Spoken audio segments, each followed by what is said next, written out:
But there is a difference between Afghanistan and Iraq. Afghanistan is a war that we had to fight and we have to win because that is where Al-Qaeda launched the attacks that killed 3,000 Americans. And they're still there. Unfortunately, we got distracted by a war in Iraq that I believe should have never been authorized and should have never been waged. It was a war of choice.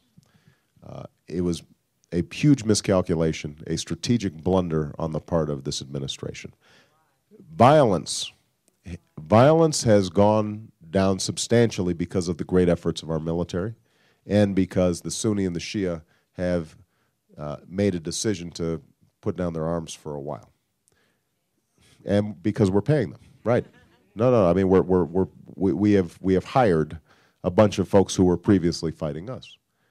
But we still don't see the kind of political accommodation between the groups that is required. And after over 5 years, we will have spent at least $1 trillion. We will have lost over 4,000 lives. It is now time for the Iraqi government and the various factions to stand up and take responsibility for themselves. That time has now come,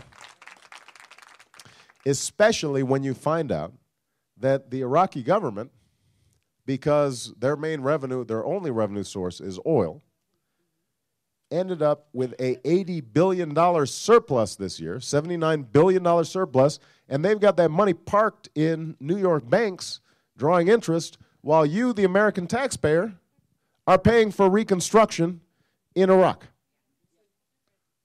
Crazy. So it's time for us to begin withdrawal. And again, this is a fundamental difference between myself and John McCain. You know, he is willing to engage in a perpetual occupation of Iraq. I think that would be a profound mistake. It costs us $10 billion a month, $10 to $12 billion a month. Think about what that money could be used for. Everything that we've talked about here today could be done with that money. So what I want to do is I want to bring our troops out in a careful, methodical way, about 1 to 2 brigades per month. It'll take about 16 months to have our combat troops out. We're going to have to leave some troops for counterterrorism forces to protect our diplomats and to train Iraqi forces. But we will get the bulk of our troops out. Some of those troops, unfortunately, a couple of brigades we're going to have to send to Afghanistan because we were so distracted, the situation there has gotten worse. That still means, though, that we've got a huge number of military coming back home. Some of that money that we save in Iraq, we're also going to have to spend on what you just talked about, which is caring for our military families and our veterans.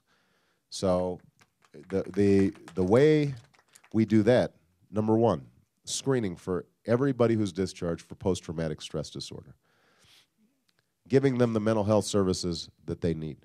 Our veterans have a much higher homeless rate than non-veterans, mainly because they come back and they're not getting the adjustment, the assistance that they need, the transition assistance that they need.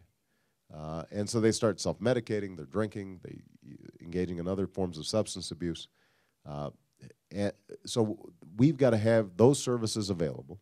We've got to make a seamless process where they immediately are signed up for the VA, they're getting their disability payments right away, they're not being delayed with a bunch of red tape and bureaucracy. And I'm on the Veterans Affairs Committee, so I've worked on these issues consistently. That's all going to cost us a little bit more money. And then we've got to reset our military because we've been using up a lot of equipment. We're not prepared. So some of the money that we would save in Iraq, we're going to have to devote to those issues. But I believe that there's still going to be billions of dollars that we can then use to invest in the American people and to invest in American families.